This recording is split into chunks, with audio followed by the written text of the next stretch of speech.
Good evening, friends. Before we get started today, just a quick reminder that the gift is still up for sale, and the auction for it will be in the description of this video. That auction again is for Valley Children's Hospital, and their donation page will also be available in the description of this video if you wish to donate directly to them. But that's all your time I'm going to eat up with that today. Without further ado, let's get to some drawing. Okay, welcome to the main segment. So, I'm really excited about what we're going to do today. We're hopefully going to start on the water, but also we're going to start on some bricklaying. Now, before we get started on that, I want to talk about something I did in the past. This isn't something I did on the channel. It's actually a gift I did for a friend a long time ago. Of course, I don't have the original, so I will just pull up an image and put it on the screen while I talk about it. Okay, so this is a piece I did of Supersonico for my friend because he absolutely adores that girl. I believe she's like Hatsune Miku. She's some sort of Vocaloid. Now, the first thing that stands out about this I would like to say is it doesn't have margins. This was before I started doing margins, and as you can see, it really helped. He's had it in a binder for quite a long time now, and it looks almost like the day I drew it, even though it's gotta be rounding 10 years now. Now, as you can tell, my favorite Grand Theft Auto is San Andreas. A lot of the graffiti in the background is actually the Grove for Life and the Rolling Heights Ballers. And I did the Supersonico, the Too Dope, and the my favorite, No One Gives a Crappa about Parappa the Rappa. But the main reason I want to bring this up is the brickwork, the graffiti on the brickwork. I mean, that wood looks nice too, but really, all that brickwork in the background with the graffiti on it. And that's really what I was wanting to recreate here, just with significantly less brickwork. And as you can see, this is very much me taking something like here. It's just me reinterpreting it with more of my style. But that's actually where we're going to start today, is with the brickwork. And then I'm going to start painting the background. And the reason for that is, well, the bricks will be dry instantly. But that type of drawing can also take a long time. So where I'm going to start is actually by trying to erase some of this paint out of my margins, which it does come up slightly enough to lighten. Just because I'm going to do bricks all the way to the edge, and you know, I don't mind it being there, but I want to try to clean it up a bit.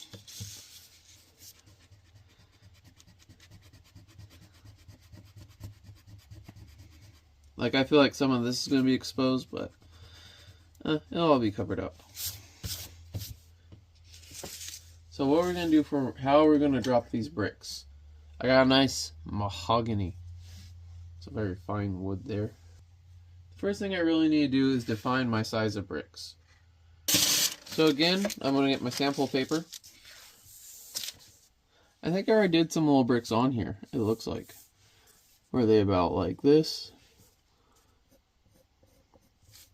I'm just warming up here. So what you do is you just make a brief little outline. And you go in there and you do tight circles. And just slowly keep doing that. You can earth it together. And you want to get a little bit in that between spot that's red, because I mean, you ever see brickwork, it's got a little bit in there. Now another way this helps is it's kind of flattening my sides, which is going to make it easier for me to blend later.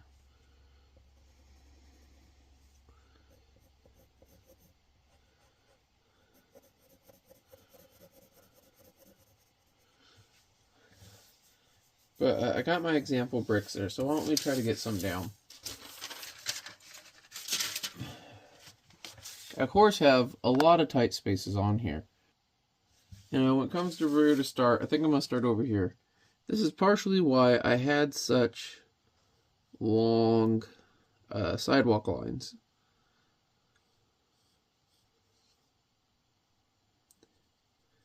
Now, as you may have noticed on the other piece, it's a little bit warped. I drew it how I see the world.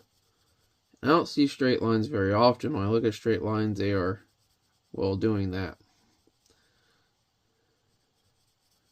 I'm going to try to make this somewhat straight, but I don't want to just go through and it's going to create cross hatching I would have to get rid of later. Also, I mean,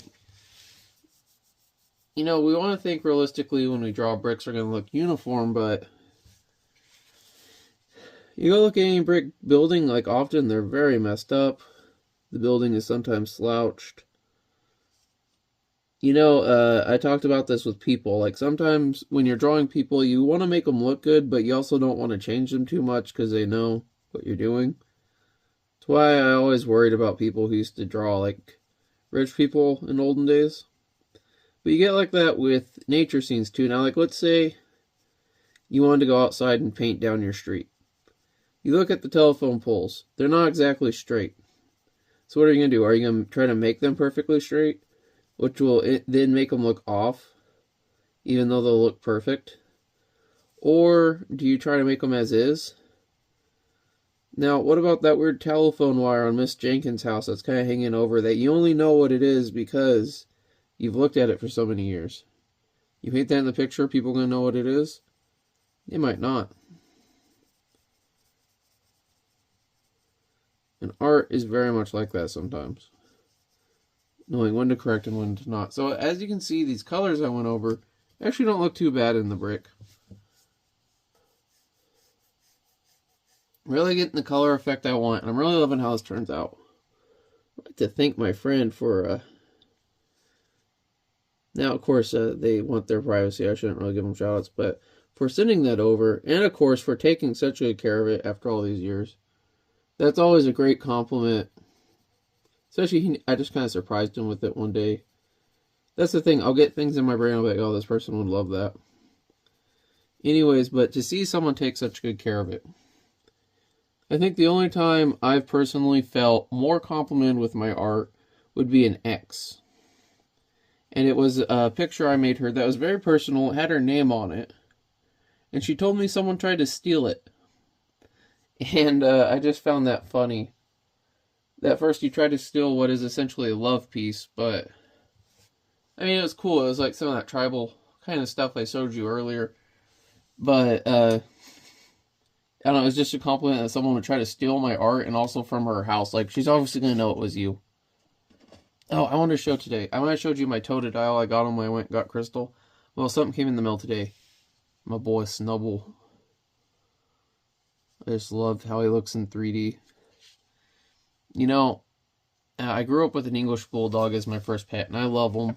They're still adorable, but knowing what I know now, like, I couldn't have one. I can't justify those things' existences and perpetrating that. Like, I love them. They're adorable, but I mean, well, I don't want to be too much of a downer, but once you look into it, you gotta understand, like, we gotta stop breeding those guys. It's not right to just make something to suffer. That, or we need to start breeding them back to how they used to be, so to a level in which they can function and live without being in constant pain because they're deformities. That, or we just need to stop breeding them altogether. This is from someone that absolutely loves English Bulldogs. My pet dog was an English Bulldog. I miss him so much. I wish I could have another one, but I mean, the sheer fact that they're full-size dogs and they only live 8 years. They live like half the lifespan of most other breeds. What does that tell you? And I gotta tell you, they suffer the whole time. Especially, like, ours would get all kinds of sores and crap from his diet, and we'd do everything to get him all the treatment he could, and it was still not good. Of course, being an animal lover. The same with fish, like, my mother was asking me the other day, are you going to get some of those weird puffy-eyed goldfish? Because she knows I want to make this big, fancy goldfish tank, and she's like, I was like, no, it's like the bulldogs, I love them, but I can't justify feeding into that market and the suffering of these animals. Now, if I knew someone that was getting rid of some, and they needed a home, like, yeah, I would take them and rehome them, but That's like something in need, needing help type thing.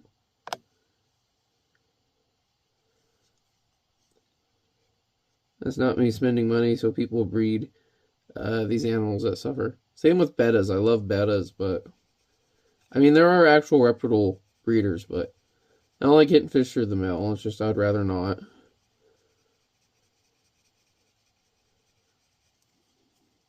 You're not like rescuing them from the store. You're just perpetrating.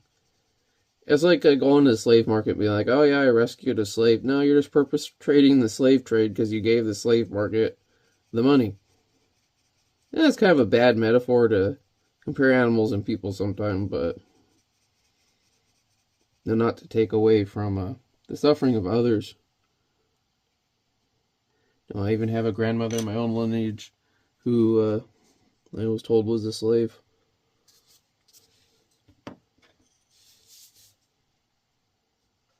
Not one to judge.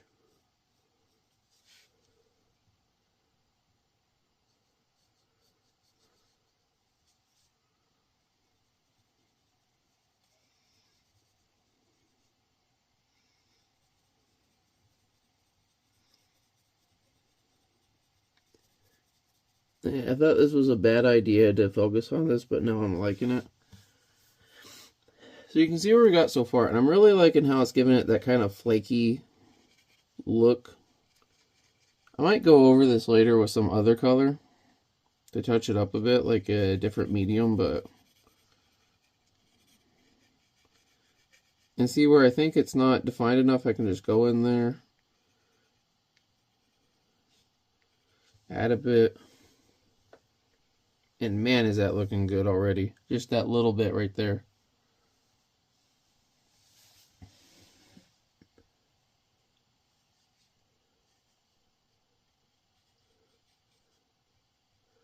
Now see, I'm really worried about crossing into my Raichu's collar there. So to make sure I don't, I went down it.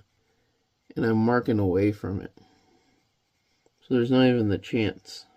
Good, I'm going up and away.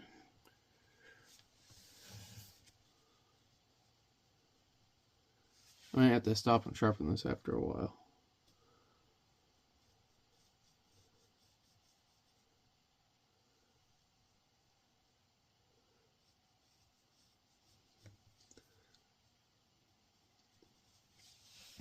Where I live, there's a lot of buildings, because where they're built that were the old brick style, and I really always love the look, especially like brick alleys and whatnot.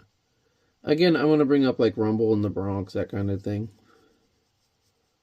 Love graffiti.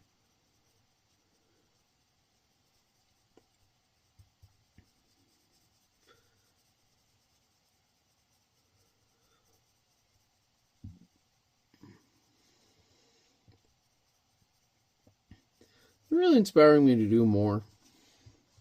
And one thing I'm really enjoying about doing these videos is that it's at my own pace. It's not taking away from my normal daily life with my son, and I feel we're pretty passionate about what I'm doing.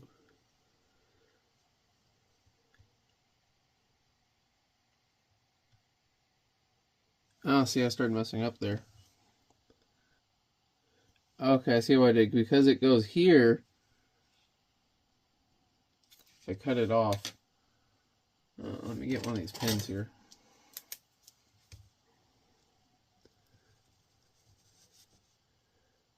See how I'm going back in the line? Okay, so that's why I didn't freaking do there originally. Because it wasn't supposed to be there. I was able to get it up. It's got a slight pink hue. Luckily, it's in a part that's going to be dark blue, and I'll be able to cover it up. Same with right here. Let's get right there out. Should have erased that before I put that line extension. Yeah, so what happens is it's all going to be blue here.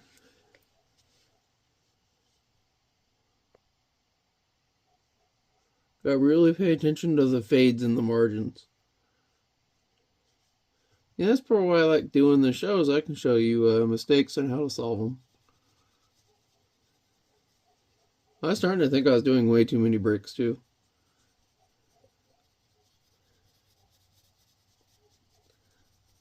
You might think like I'm making a bit more mistakes, so I'm taking time to talk to you, but I'm actually like making less.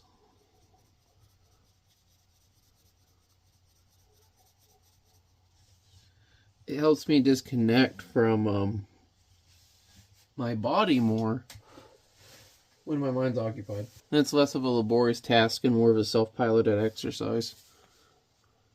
So I sharpen my pencil to really get in here and just very softly doing circles.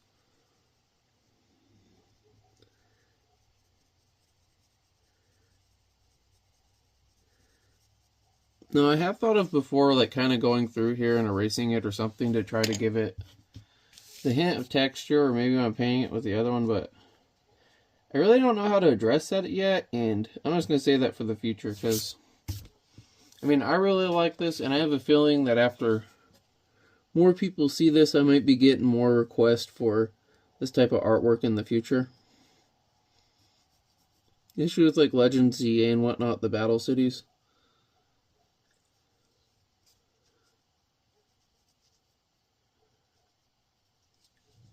I always done portraits. It'd be kind of cool to do portraits of people with their Pokemon. Okay, so I'm actually done with that section right here. Let's stop and look for a second. So see, it already, man, that really has the effect I want. It looks like a wall. You know, that's just like, oh. So I'm going to come behind here, and it looks like it's full water back here until we get to Drowsy. I could argue that this splash right here is like, but I'm going to say that's water, and I'm going to go to the Drowsy. So, what I need to look at, here, I'll do it while it's up, is up here. Again, my margin lines, I kind of messed up a second ago.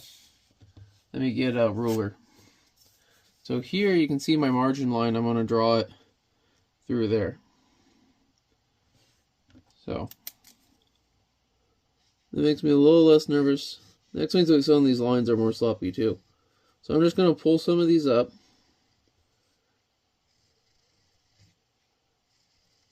I love to sing about the Moona and the Juna and the Springa. I love to sing about a sky or blue or a tia for a tua. I'm really going to smooth up these lines because, you know, who knows what I'm going to do with these margins in the future. I'm crazy. So as you can see, let me clean this up a bit. So between here and here, I should have brick, and I should have brick going from all this way pretty much. And, well, I guess that's just what we're going to do now. But I am going to take this all the way to the edge. Big boy, taking it to the rim.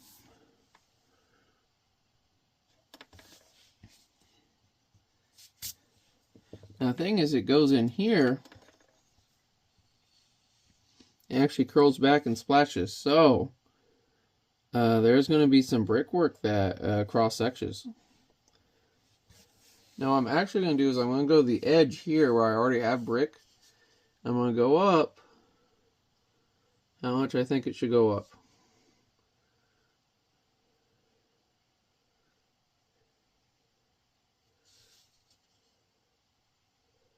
And do that. So I want to try to look as consistent as possible.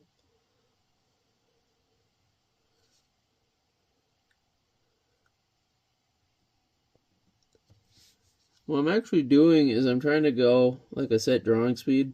And I'm counting in my head like 1, 2, 3, 4, 1, 2, 3, 4, 1, 2, 3, 4 as I'm doing it. Which, I know a lot of people use measurements and whatnot, but sometimes I prefer being more precise, sometimes I don't. Okay, so I got my bricks up the side here, and that's going to help guide me.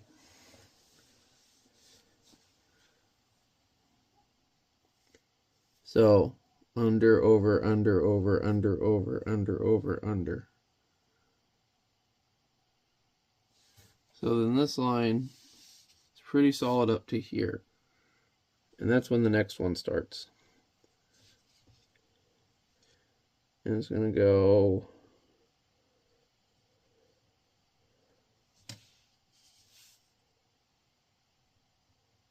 about to there. I'm just kind of fill it in. You see how I'm making the edges darker?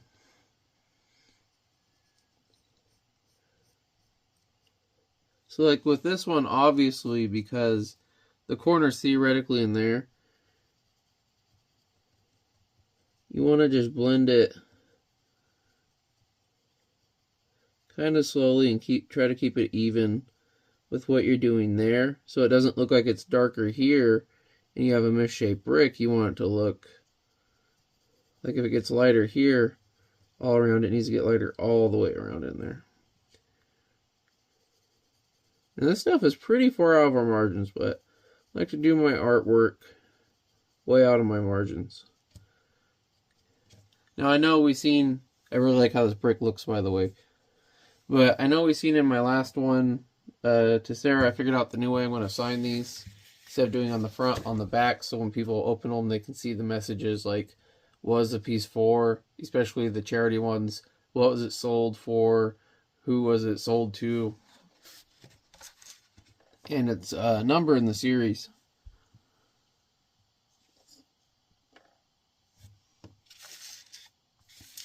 But I also like putting secret stuff.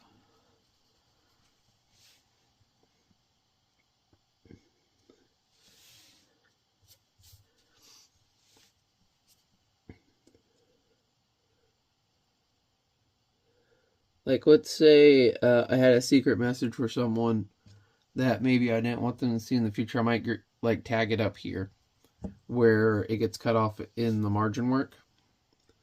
So if they ever took it off, they'd find it, and maybe someone would never take it off and find it. I really just love hidden stuff. You know, like, if you leave me unattended in your house, like I'm in your living room and your coffee table's in front of me, your kid has some toys, I'm repositioning those toys so they look like they're like doing something. You know, like they're having a little tea party or something, or environmental storytelling. Like you got a bunch of, I'll make them be like fighting over a piece of candy. Something so the kid comes and is like slightly entertained for a second.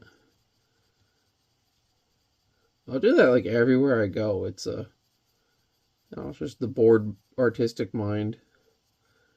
But yeah, I always wonder about stuff like that. And sometimes like, okay, there was this store in my town, and well, I'm just gonna say it's out of business now, Rite Aid. And they had a building, and they were going to close it because they tore down this historic house that squatters squatted in and ruined it. And they did that until the old person they were using to squat there died, and the city finally kicked them out.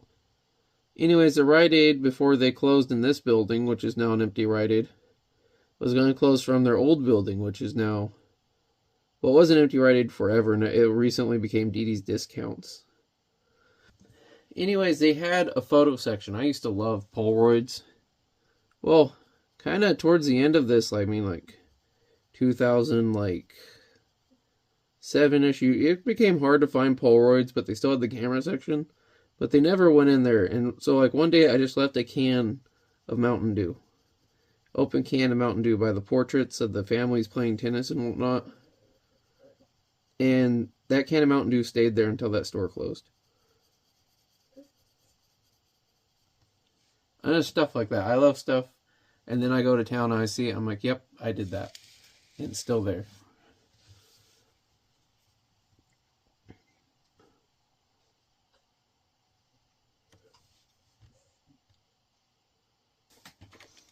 Okay, I don't remember what I was saying.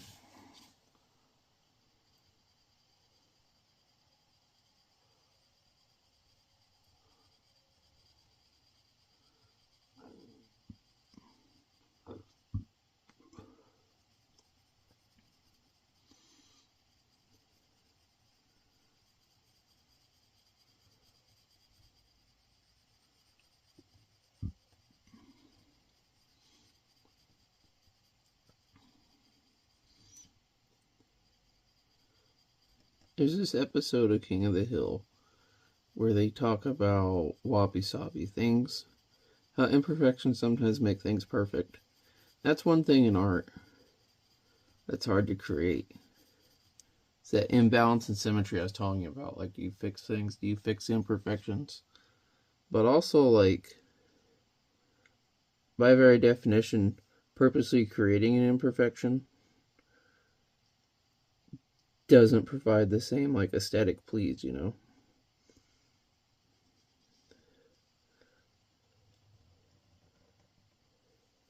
Randomness. We used to play D&D. We had this thing we called the Will of Oscar. And what that was is Oscar was this kitten, and he'd get up on the table and knock the figures over. And it's like, you ever heard force majeure? It's like that, just, or acts of God, stuff you can't control. Oscar gets on the table, he knocks all the figures over. They would say he knocked a tree and some figures over. Sometimes we just go with it. That tree's down on the field now. We couldn't change it back how it was. That was the will of Oscar.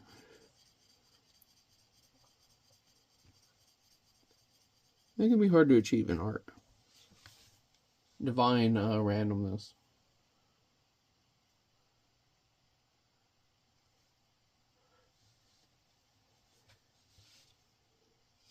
And again, a lot of this is outside the margins, but it's really going to help with the consistency when we get into the margins. Again, I never know actually how far up I'm going to go when it comes time to actually frame this. Got the frame today, and I'll paint the stripes on it before we go to frame it. Probably put that in the video as well.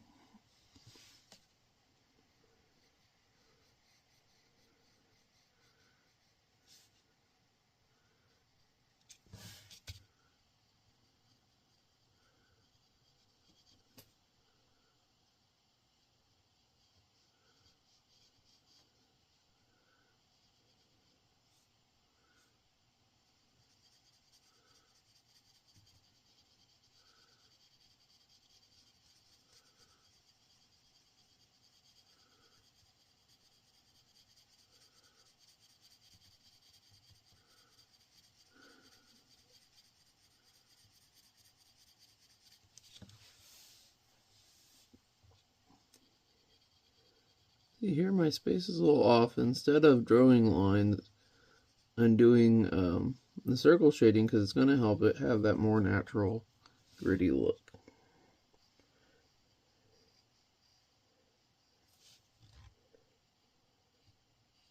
Again, this color is mahogany.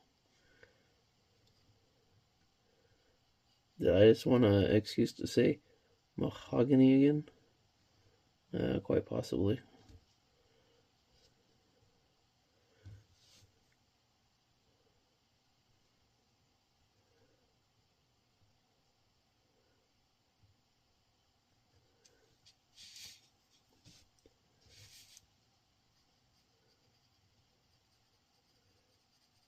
Mahogany. It's a very deep, earthy red color. I want to be careful not to get the colors to bleed really into my graffiti art because it would be the other way around, right? And of course, doing a little speckle like after it's done could help with that spray paint look, but it's not something we're going to worry about now. And it's really something more I'm going to focus on doing more with the letters.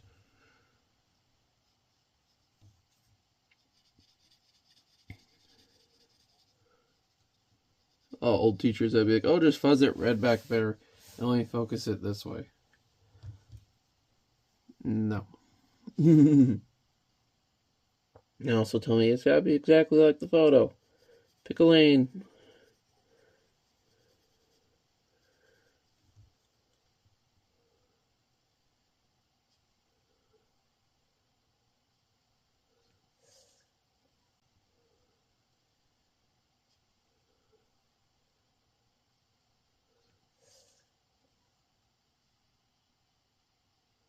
I know I said I was going to leave some of this look like empty later, but I mean the ink over the brick is going to give it that look anyways. A lot of this is going to go in more.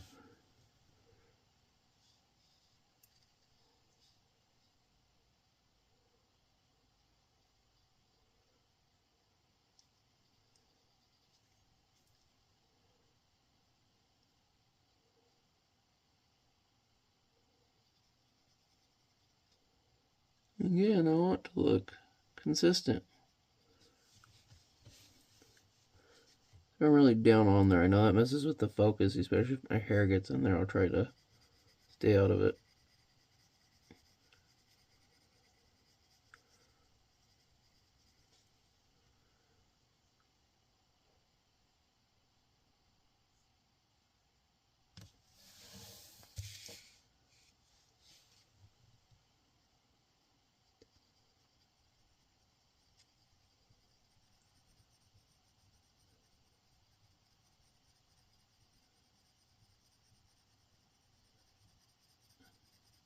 It's one of those parts, especially because like the repeating symmetrical shapes I was worried about. You know, I love those natural lines more, but I think because how I'm doing it, I'm not just doing symmetry over and over again. I'm really liking how it's turning out. I'm really enjoying the process.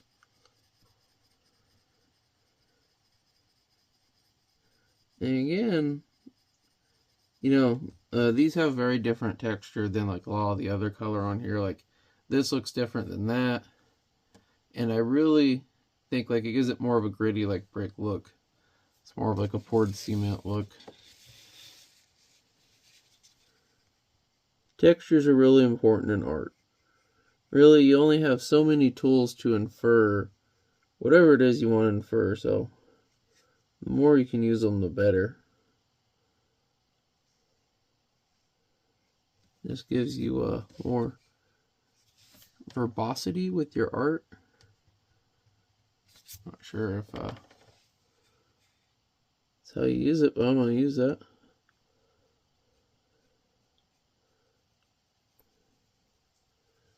The language of your art, I guess. I'm going to sharpen this one again. Your mother. You know who else has an easy hand on the mahogany? My mom.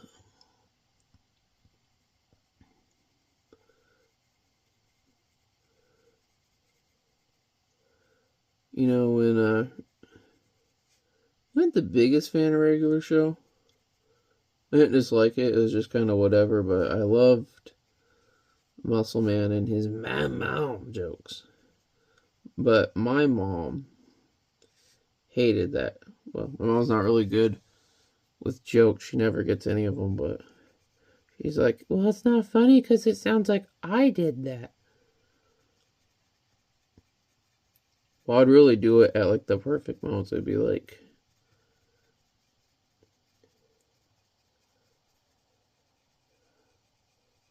oh, we're in a tight financial situation. I'll be like, you know who really does good in a tight financial situation? My mom. We should ask her for advice.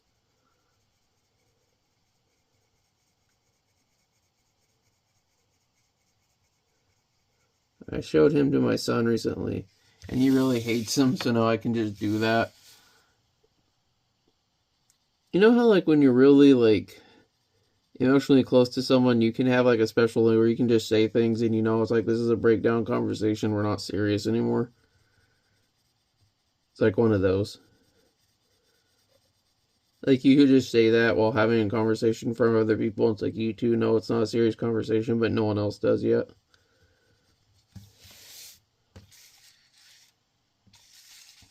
Let's stop and look where we are so far. Man, I really like that. Oh, this is turning out so much better than I could have hoped. I'm starting to feel a lot less nervous. I'm still a bit nervous about the water, but I'm nervous every time I do water. Of course, cut so tight, there's so much stuff behind it, but man. Really glad I'm going to do these bricks beforehand, too. It's really making me think I'm going to do their tags with acrylic. I might outline them in color pencil, and then go touch them up with the acrylic, just so it's easier to get the lines I need. I'm not trying to create those lines with acrylic, but other than that,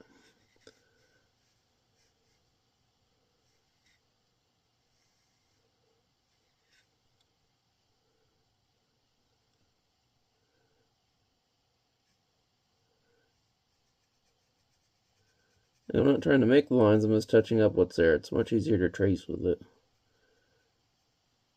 You know, there's seriously times I've painted acrylic using a toothpick that I sharpened just so I could get the line perfect.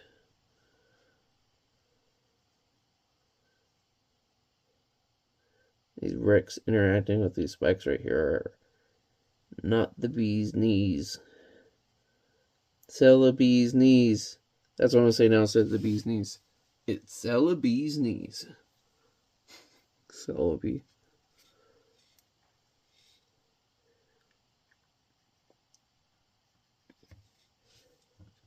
Celebi, good times, come on. Celebi, it's Celebi now. At least this red's gonna look good in the thumbnail, even if I start the water or not.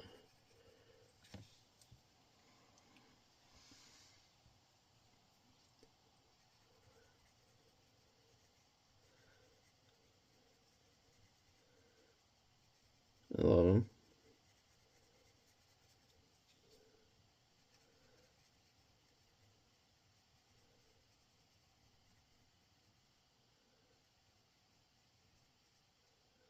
Can do that.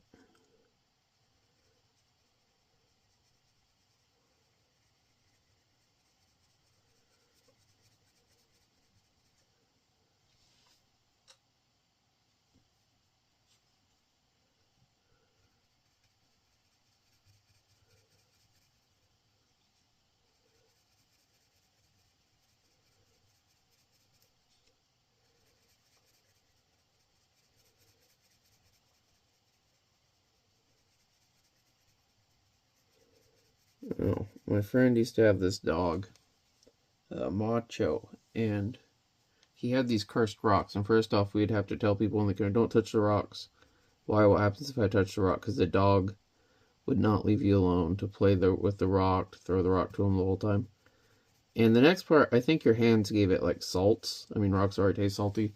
But the poor thing would chew on the rocks. It was just, I mean, it still haunts me in the back of my mind today, the sound of these bones crunching on these stones. And it's just like, oh. It's like the most sickening, one of the most sickening sounds you could think of that just makes you cringe because you know what's happening to flesh. That dog was tough, man. And no, we didn't let him chew on the rocks. We would just hear him. He would take them, like we weren't paying attention, go hide, and then we'd have to. He'd be like deep under something where he couldn't reach him because the winter dog would be like, God dang it, Macho. He also had this old chair on his back porch for a while. It broke, and they took it outside to haul it to the dump. And the dogs tore a hole in it and like hollowed it out. It was only out there like a month.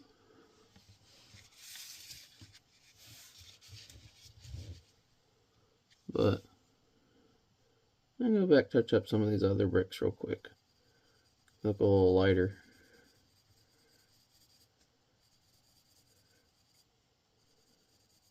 Next time would be a lot redder than they are. There we go.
It's outlining right now.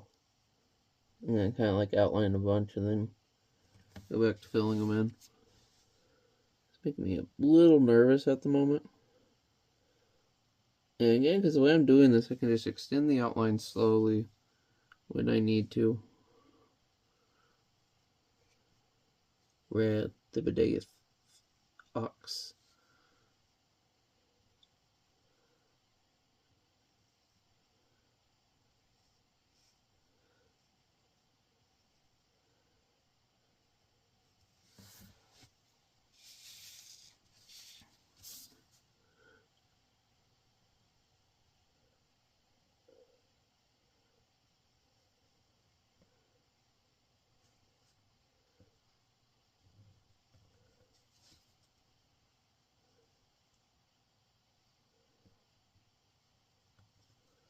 I like them up here because they're all freaking more or less even.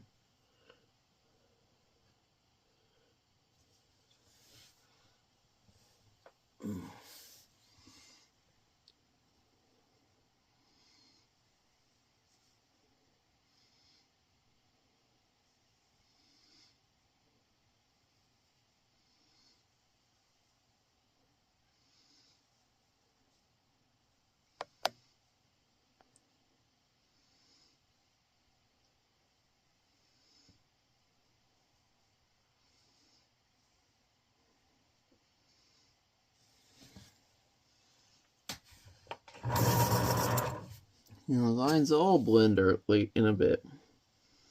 Late in a bit. We'll fix that later, folks. One of my favorite Family Guy jokes of all the times is like, oh, you can catch Muslim Looney Tunes and it's Porky Pig. I am filthy and should never be touched by humans. He's lost it so much. No, bro. You know, I might catch a little flack for this, especially for oversimplifying an argument and being ignorant. But out of all the three big Abrahamic religions, Christianity, Islam, and Judaism, and keep in mind I'm speaking a bit broadly because not all Christians do this, but it's like, to me, you got three parties, right? And they're all pretty much the same. But one party, you can have bacon. Christianity's the one with bacon, you know? Not only is it the one with bacon, it's the one with bacon double cheeseburgers. You know, so like if there's three parties, they're all pretty much the same, but one has bacon. Which one are you going to? Probably the bacon one, right? Again, I know some Christian sects don't eat bacon, but I don't know.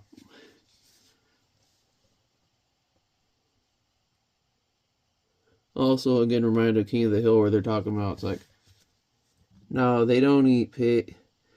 No, the Hindus are the ones that don't eat cows. Pigs are sacred to the Jews.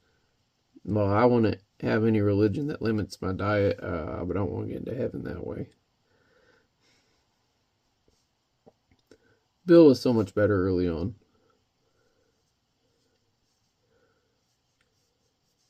This Hank dang it, it's also like same thing happened on The Simpsons. Like Homer started out like kind of slow, like just like because he's out of it, but just really lovable and relatable. He just got really stupid around season 5, and it just kept like Homer just kept getting stupider and stupider. Maybe it was from all the brain damage.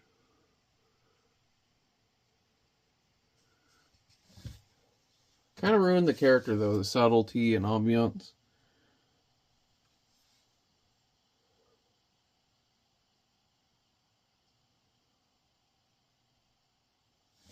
Ugh.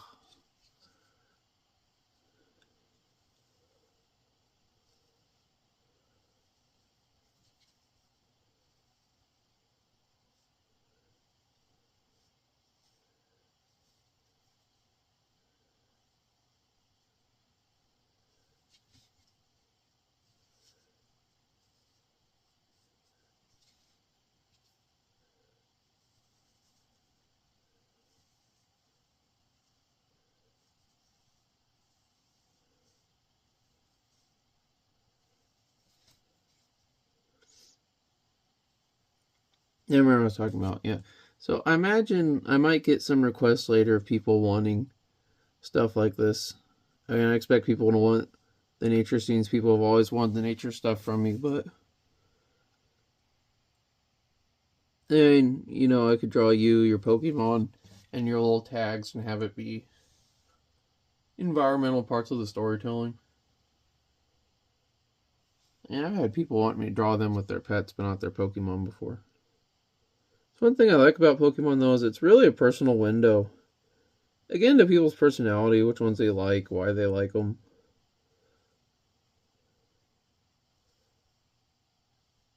And the thing about Pokemon is, like, I mean, like, technically your Pokemon die, but people, I mean, come on, they often choose their favorite Goober over and over again, sometimes get the same name. A bit like pets we have kind of forever.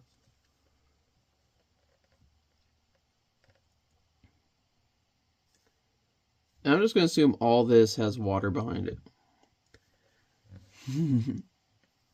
Well, because the splash, it kind of goes there anyway. So even if it did dip like right there, I'd leave that out. Because, again, it would look confusing to the observer.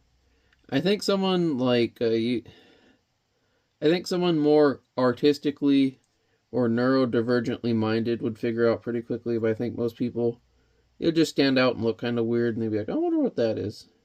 Or they'd be like, I don't like that part.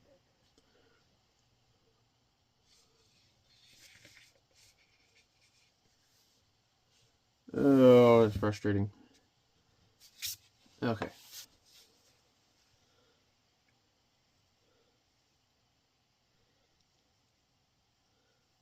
It's like the perfect temperature right now. It's like 60 degrees. I love it.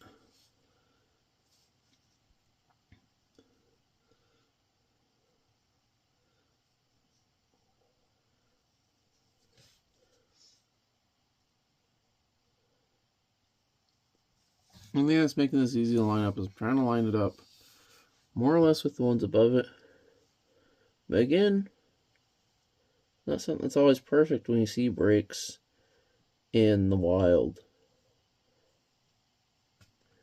A wild brick appears. Dun dun dun dun dun dun.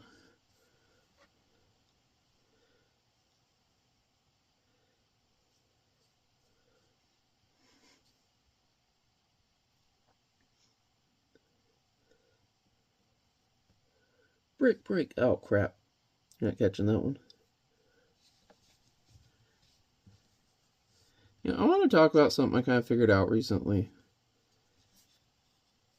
I was kind of never really started putting like the logic of the show together with the games till recently.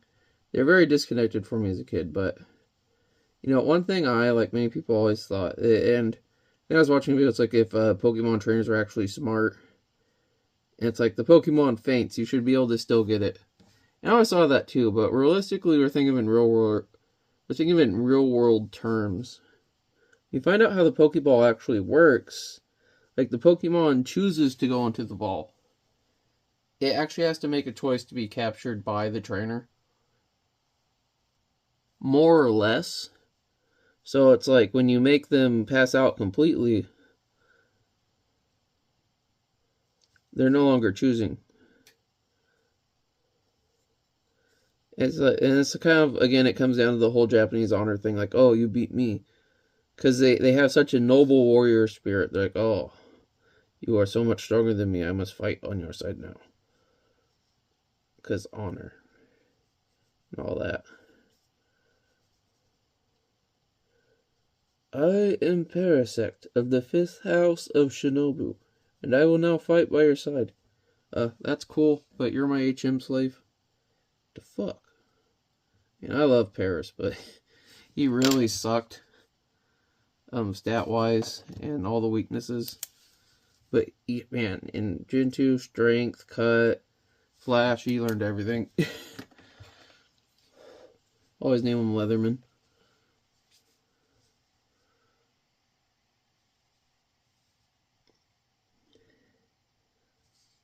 And here we are, about at the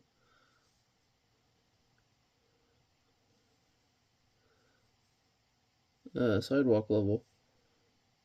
I don't think we're too far off from where we were on the other side.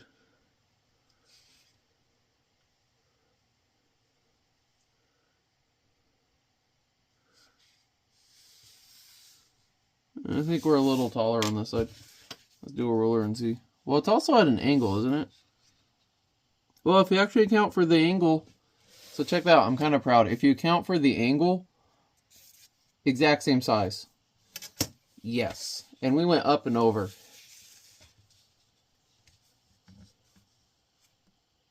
Dude. Part of why I'm redoing a lot of my favorite things from old pieces in this is, again, this is a logo So it should kind of show off a lot of my favorite technical skills of mine.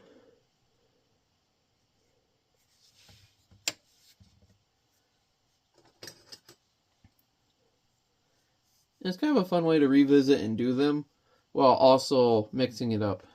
Now, I noticed while getting freakishly close that Drowsy's finger is clear, so I'm just going to touch it up with a little yellow.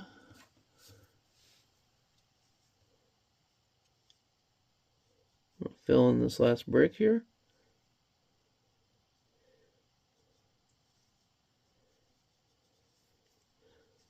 Man, I'm still jazzed. That looks...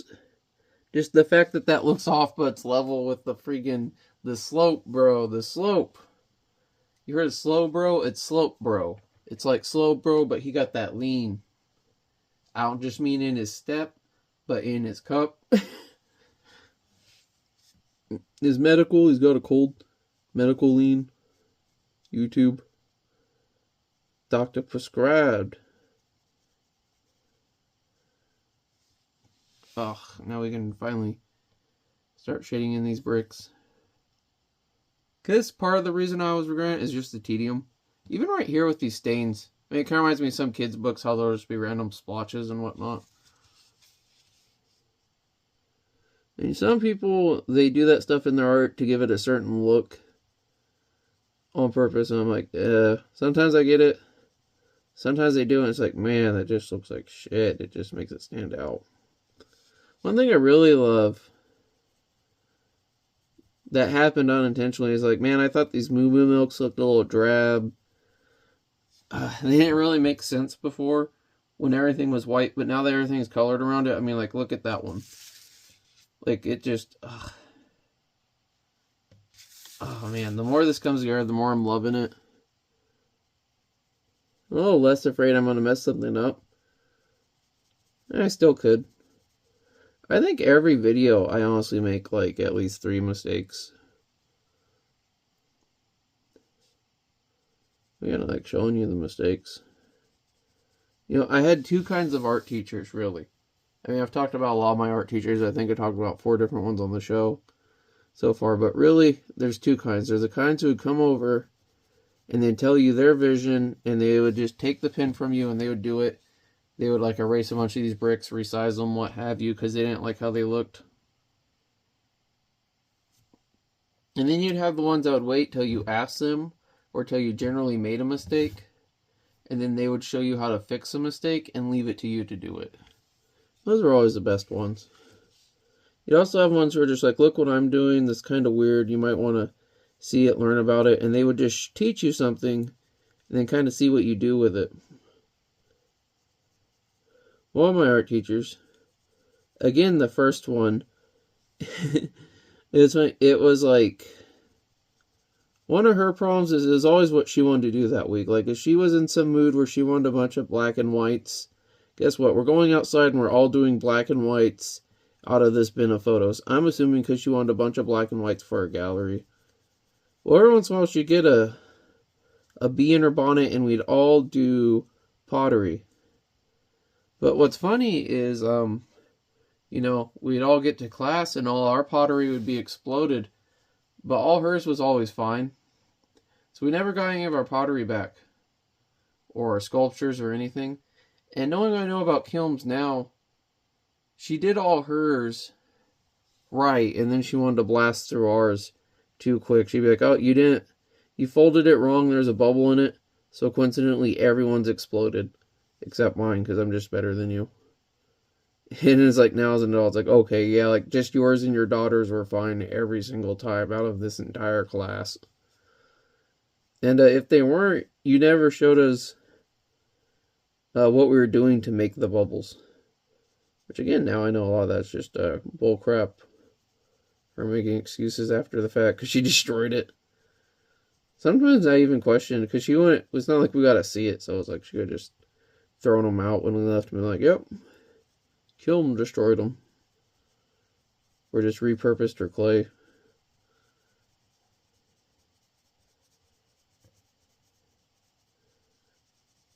You want to put a slug on this mushroom? Oh, not Native American enough. Should have been a teepee. Thought it was a lovely TP sculpture, but you went and messed up, made it a mushroom.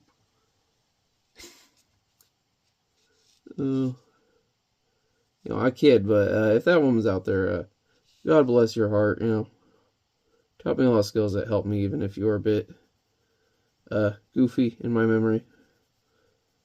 I'm sure I wasn't perfect in yours either. Then again, I was a child.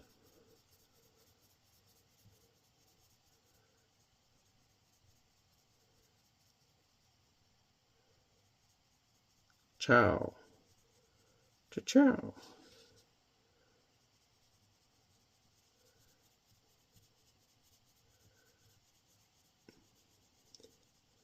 It's the thing Anakin hates most. A child wearing a sand t-shirt.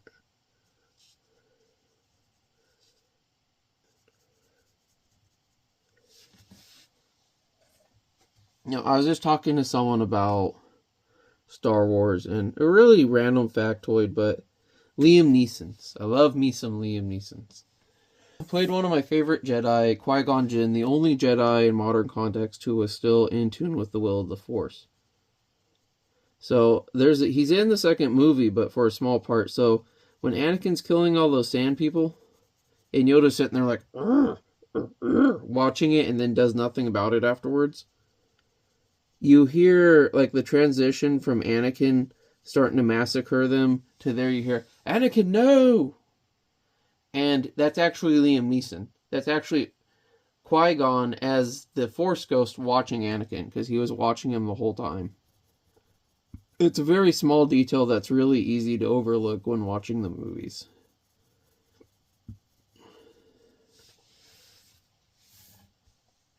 They might not be canon anymore. Again, the Mandalore effect. It's when you remember something in Star Wars, but it's different now because Disney changed it. I just like how they bought it, and it's like, oh, everything George Lucas did, that's Legends. We're canon. Like, oh, that's your separation, Legends and canon. Just changing shit for no reason, like, oh, we're going to take out this cool cartoon series for the Clone Wars that fit in perfectly and bridged the movies, and change why General Grievous can't breathe right and all kinds of stupid crap. For literally no reason. When you had no artistic direction with your franchise. I mean, you're literally given the keys to the kingdom. It's like Pokemon. It's one of the biggest franchises in the world. You could literally print anything with Star Wars on it. It could have been a turd and people would have bought it. Jar Jar turds. And you fudged it up, Disney. You didn't even have to do new stuff. You could have just re-released the old stuff and made it easier for people to view it and sold merchandise. It up. Ho ho. Hey. I guess that's all, kids. I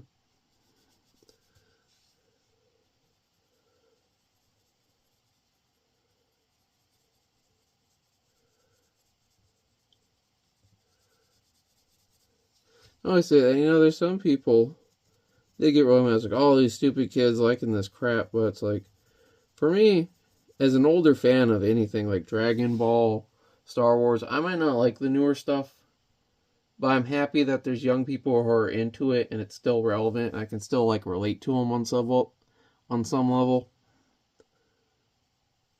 Because it meant a lot to me and it was great, so like, I don't know, those kids have that still.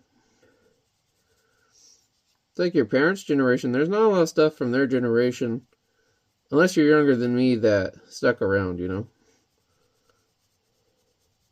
So I think for kids' media to stay predominant beyond any short amount of time is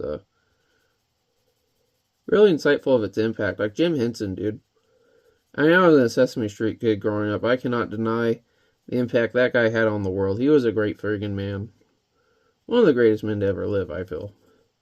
Goal just to educate children.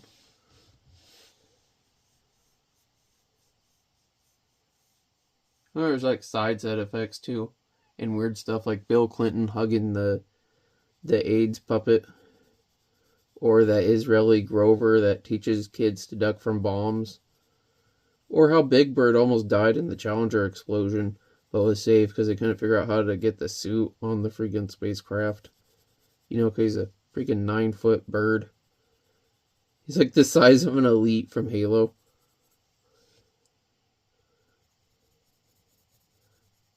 Big Bird in Halo. Halo mod, it just replaces all the elites with Big Bird.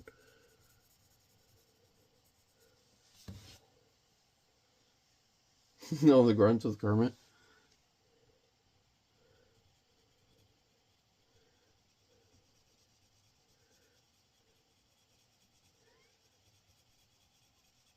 And all the brutes with Whoopi Goldberg, because fuck it.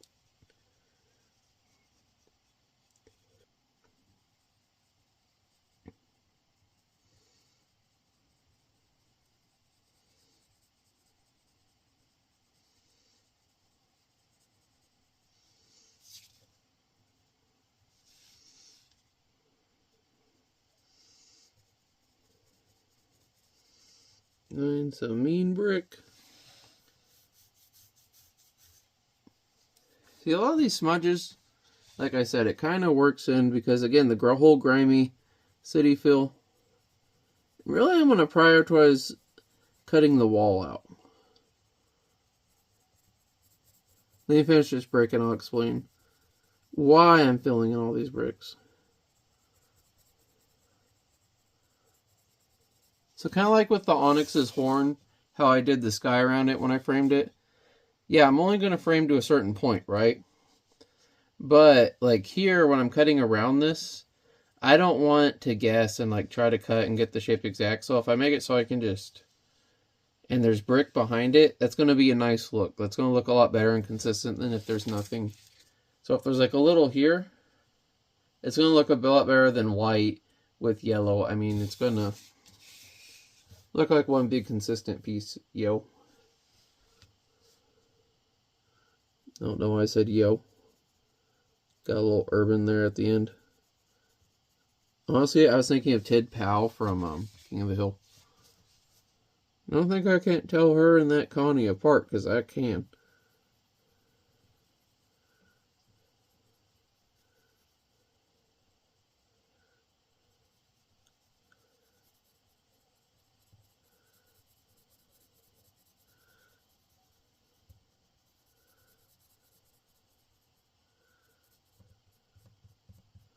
Like right here, if I pull this way, it's pulling up the paper. So when you have something like this, go off your paper.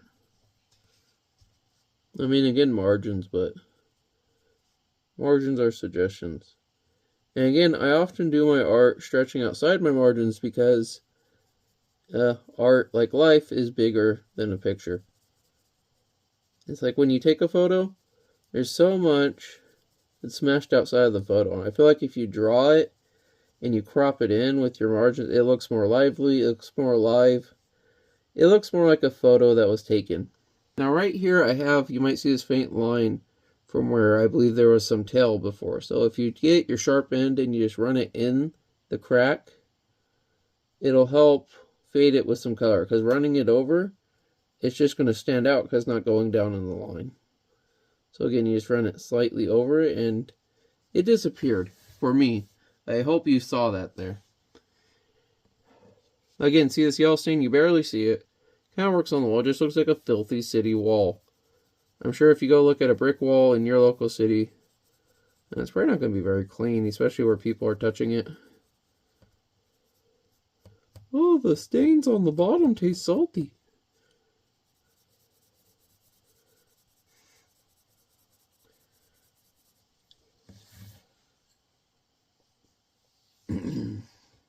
Okay, we're going to go Spider-Man now.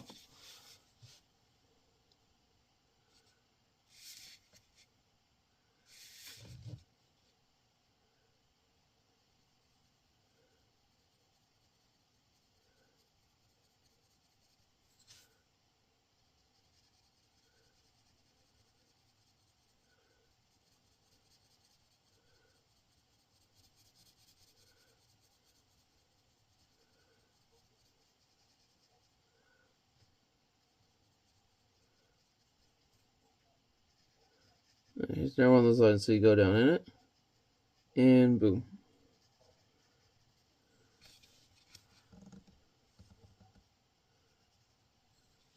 Again, this line, it was really tight. Work away from it. Don't go towards it, so you don't risk bleeding into it.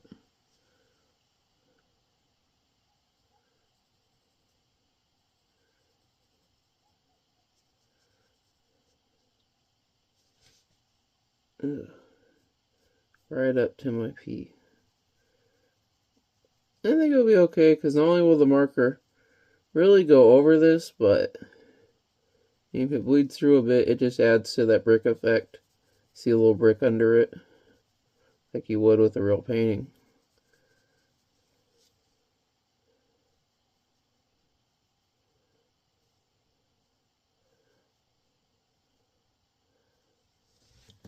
Oh, that was so tight.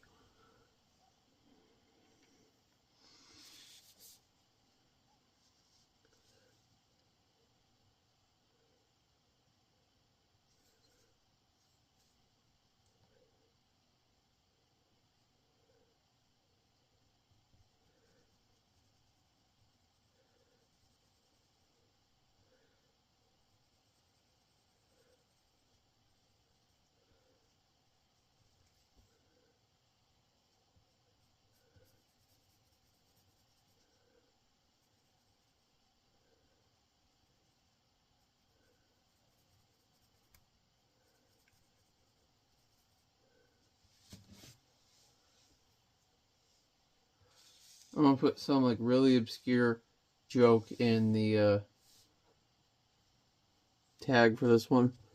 Thing is, I like to combine jokes, so it's like you have to like understand multiple jokes to understand the joke, and like which ones I mutilated to make the joke.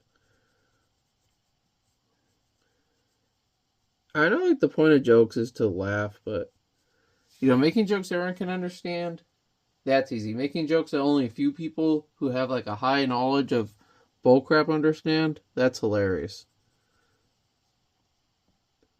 A pickle for the knowing ones.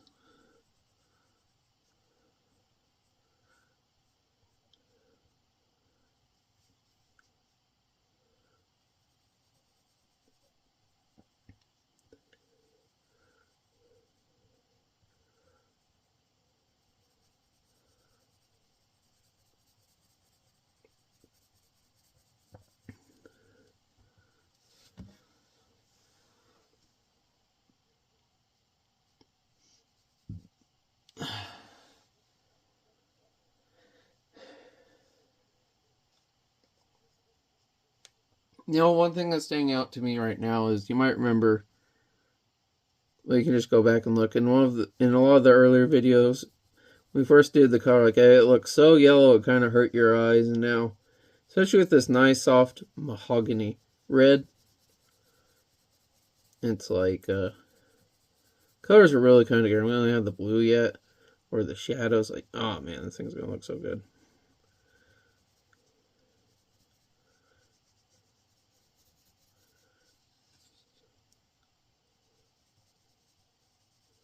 I don't really enjoy it at the end of the day, which is good, I guess, considering I'm making it for myself.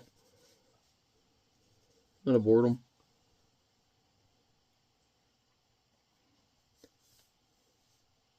I don't really have much else to work on at the moment. Well, I have that statue.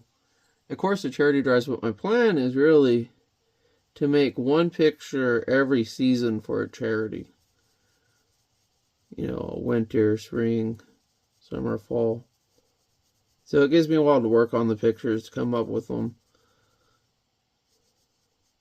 I can also do other stuff in that time.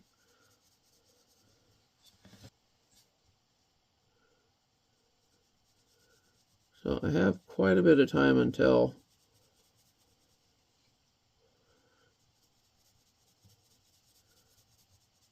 realistically I should be working on the air picture. If I do it early, I do it early. If I do it late. And part of why I'm enjoying this channel is just being able to do everything at my own pace. Not... I was with my channels, like I tried doing more and more professionally, and I just got away from it more and more. I think people enjoy that. And you stop looking as a product and just Can use as a diary. You know, something a lot of people don't know about YouTube is it was actually started as a dating website. And the intent was you would upload these videos like profiling yourself and other people would see them. And then you could meet on there. But as soon as it was launched, people just loved being able to upload videos and started using it differently. So they're like, we'll just rebrand here. Luckily, the name was kind of basic. Honestly, I can say my main problems with YouTube over the years has just been videos I like disappearing for various reasons. Not necessarily the website's fault.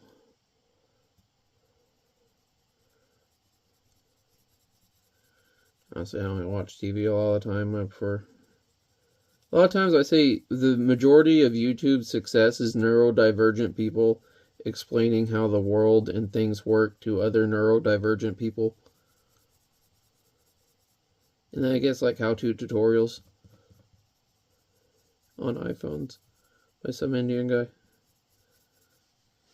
Today I will show you how to change the settings on your Samsung Galaxy S10e.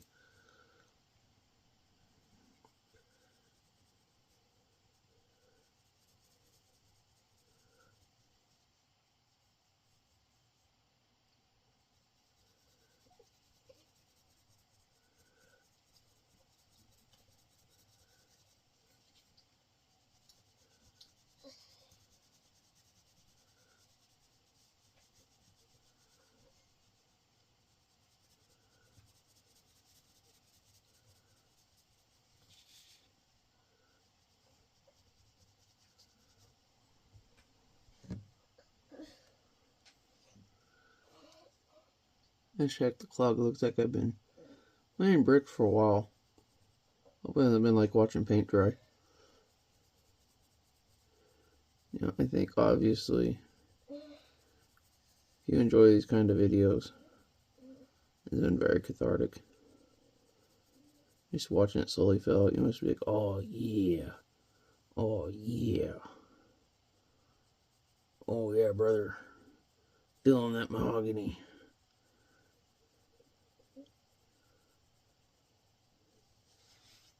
Tell him while I watch Chopped.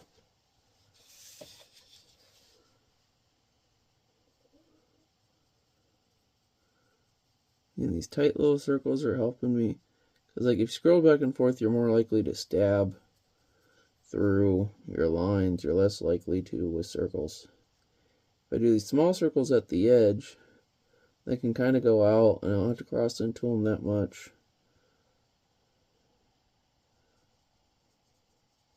To help me not stab into there more.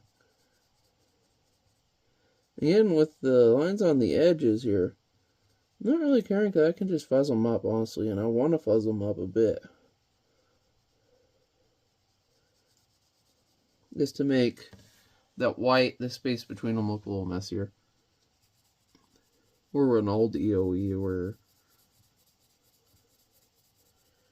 this video is going to be a bitch on my phone's processor.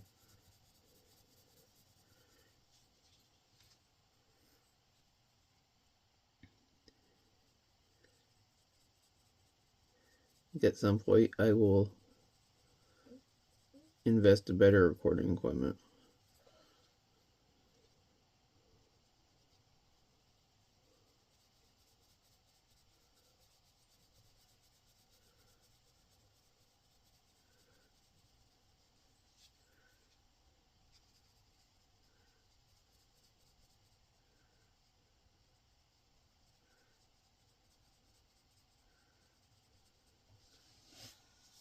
Oh, my wrist is getting sore. Right in the scar where the glass is. You know, I got that piece of glass in there. One time when I was a kid, it was starting to swell up. It looked like a... Oh, here's some coyotes. Anyway, it looked like a raisin, and I thought I should cut it out, and I didn't, and it subsided back in now. It's right in my range of motion. I'm like, I wish I would have cut it out. You know, coyotes are funny because Right now they're calling each other. They're getting ready to attack something. But when they attack something, they'll all just go insane for like a minute. And then it's just dead quiet and you can't tell where they are.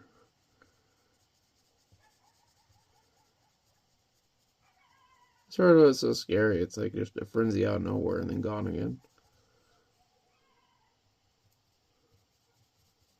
There's just a lonely one trying to find help. Doing that jackal, he's trying to find other ones. Or she. Oh, crap, that sounds like a girl coyote.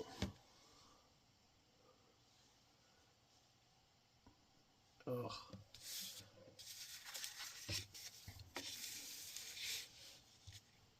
This is one of those videos where it's like, yes, I intend to do more, but as you can tell, I'm not good at estimating how long this takes again, because till recently, when I realized I need to charge people. Okay, again, if you order like a single picture from me, I'm going to charge you for the picture. I'm not going to charge you hours. But if you want me to do a book, like I keep getting burned by you people wanting me to do books and not publishing your freaking books. So like, I sell art pieces individually. You want a book, each page is going to be individually, and you're paying for my hours to paint it, and I get a cut of the sales. And before it was just, oh yeah, I'll take a cut of the sales. And then you guys never publish your books, and I never get nothing. Just waste a bunch of my time. Yeah, you just buy one picture. I'm not gonna.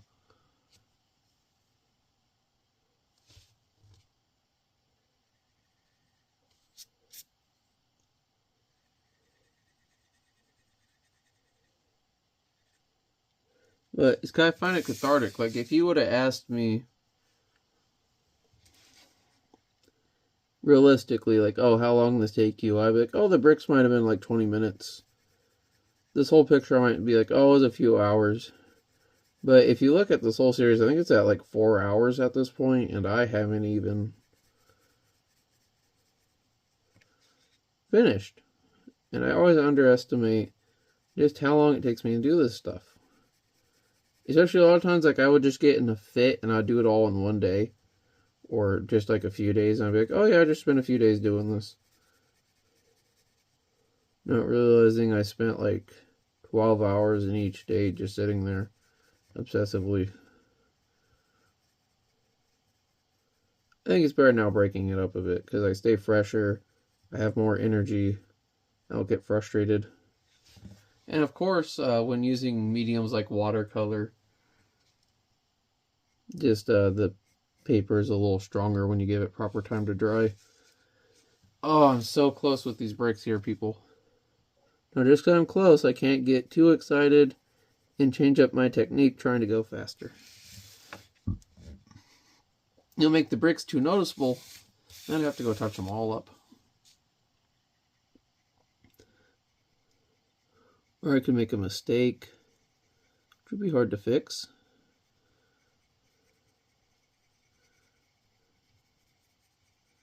There we go.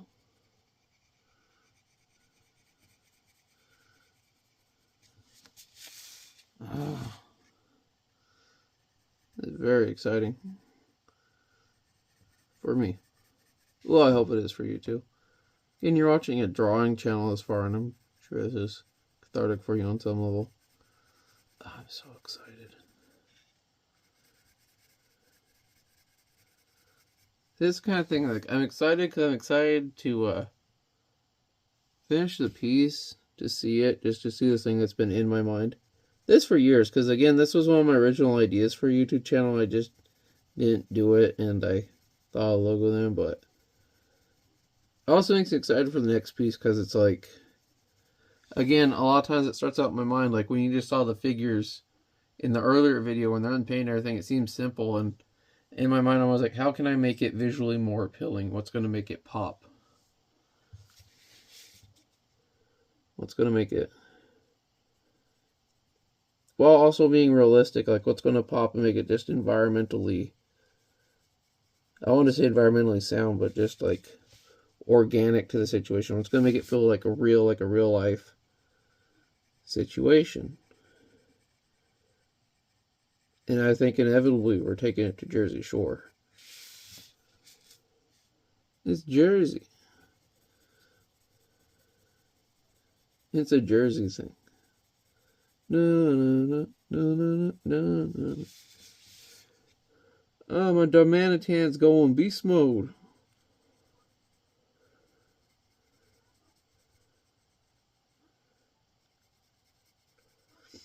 Jerry thing was one of those things that confused me because, like, Guido used to be an insult. At least it was where I lived. You get in trouble for it saying it at school, and then it was like, that happens. Like, okay, it's just a thing now. Like the Q word. I'm not even sure, and I don't want to get in trouble for bullying or nothing, but again, because when I was a kid, you get in trouble for saying that in any context. Didn't matter how you meant it. Now people, like, they teach queer theory in schools and whatnot. But still, like, just me saying that word, like, I could get in major trouble for it. Well, in my mind, just because I used to, and it's like, oh, it happened quick. And then there's people who are older than me that act like that's normal. Like, okay, it was way worse when you were my age, but okay.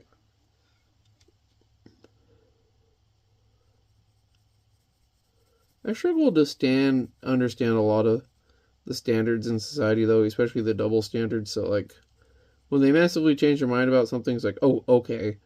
Yeah, it made sense before, so, like, oh, yeah. And then they act like I'm the weird one for not understanding why they all suddenly feel different.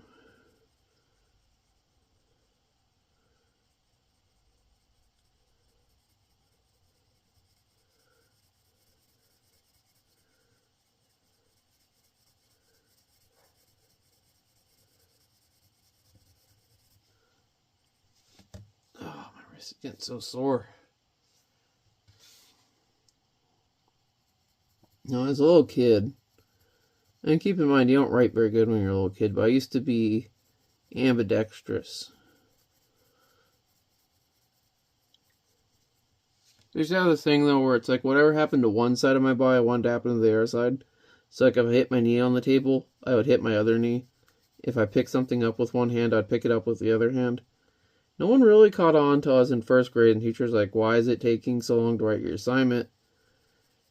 And school was a struggle because it would be like, you have to write these sentences. The dog ran. Well, I can't write the sentence twice on my paper, so I would, like, write the dog ran with one hand, then do the next problem with the next hand, and teacher's like, you gotta pick which hand you are. And they made me decide by throwing a ball at me and seeing what hand I caught it with. Which, my right hand, when at first they said you're right-handed. And with writing, it's not as much. I mean, I can still write with my left hand, but I noticed as my technical skills got better with, like, drawing and calligraphy, especially, like, small tools, each hand became more specialized over time. I mean, I still have certain tasks I prefer to do with the left hand over the right hand, and vice versa, but generally the right hand is the art hand now. Although I do like forming with my thumbs with clay. You can see both the hands working at the same time there. Oh, that sounds so cool. I hope that's picking up on camera. And they found their friends. They're all excited they're together now. It doesn't sound like they're hurting anything, though. They didn't catch it. Oh, there they go. They got it.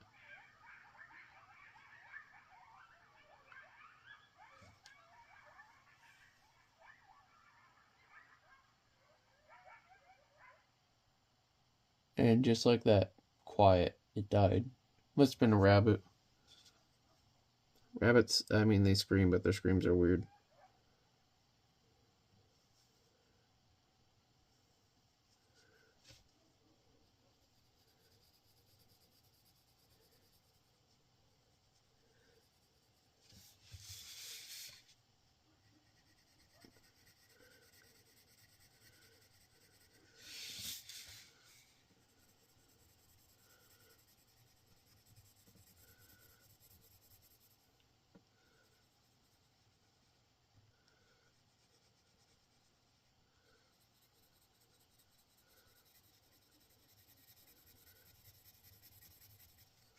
See, I don't want to do those broad strokes. I want to do these little ones. It's going to blend better. It's going to look more consistent with it. I think I want to do that because these little strokes is what's making my hand sore at this point.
Oh. They're like less than 6, bro, because that half brick. I'm gonna do these edge ones because they're the ones that are not the Celebi's knees.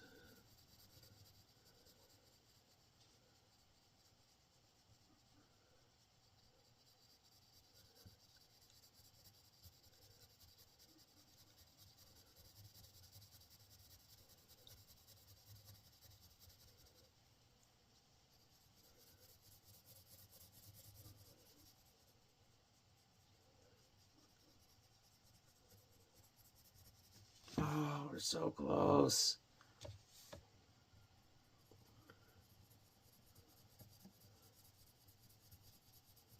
We'll make a sandwich.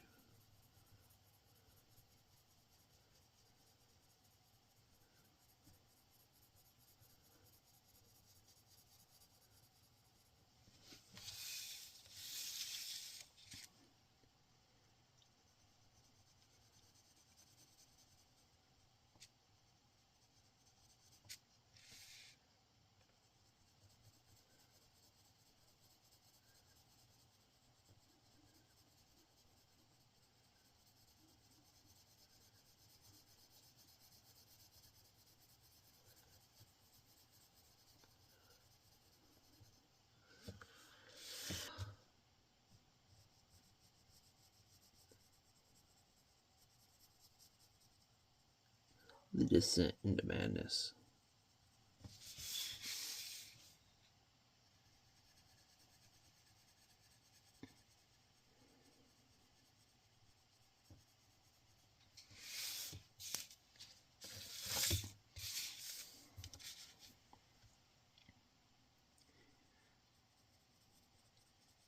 Yeah, I was watching Seinfeld recently, and I thought it'd be funny if Seinfeld, in retrospect, was just Fight Club.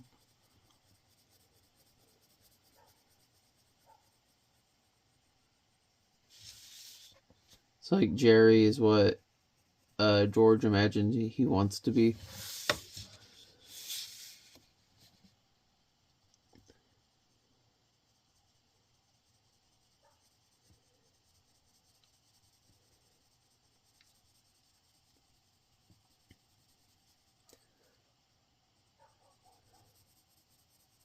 Actually, what I was really thinking is that Kramer is part of Jerry's mind.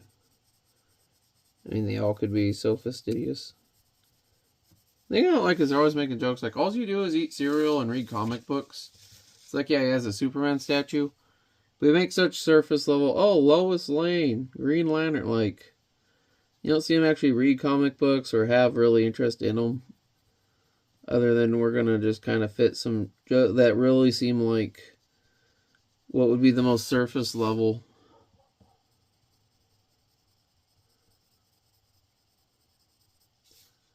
observations. Like, oh yeah, he wore red underwear.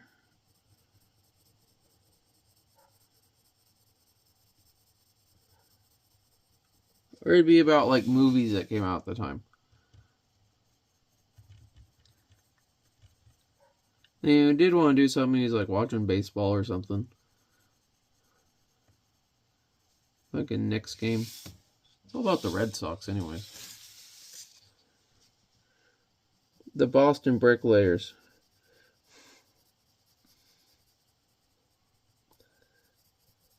You know, after I did my friends, I never wanted to do this again, and I can see why. It's been so long since I revisited this technique at this point. The bricks in his were a lot smaller and tighter and were a bigger part of the picture. I expected this to be way smaller, but I guess, again, I was looking in the margin. And I think when I frame this and I have all this extra area to work with, I'm not limited, I'm going to thank myself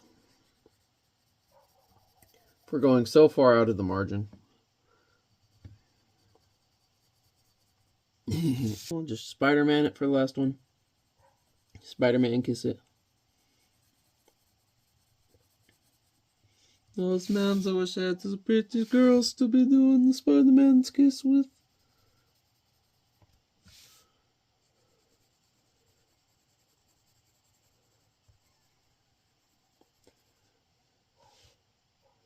Okay. I'm pretty sure I'm done. Let's stop and take a look. See? Oh my god, this was excruciating. Honestly, it's more excruciating having this stuck in my brain now that I have it out. It's like, oh man, I love it so much. Oh, it's got the look I was going for, bruh. The 3D effect, as I'm filling in the colors, like the 3D effect of them standing in front of a wall is so much more like it doesn't look like they're falling or anything. Like it actually wedges. It's like, oh. This almost ended up being a... This video is like definitely more than twice as long as any of my other videos. If you stuck with me this long, like, again, thank you. You don't know how much I love and appreciate this kind of support. And I mean, like, obviously, if you're this far, you're getting something out of it, too. I hope to see you here again, even if you did just kind of skip to this part. And, man, I hope you're just excited to see this thing as finished as I am. But until I see you again, thank you for your time, and stay safe out there.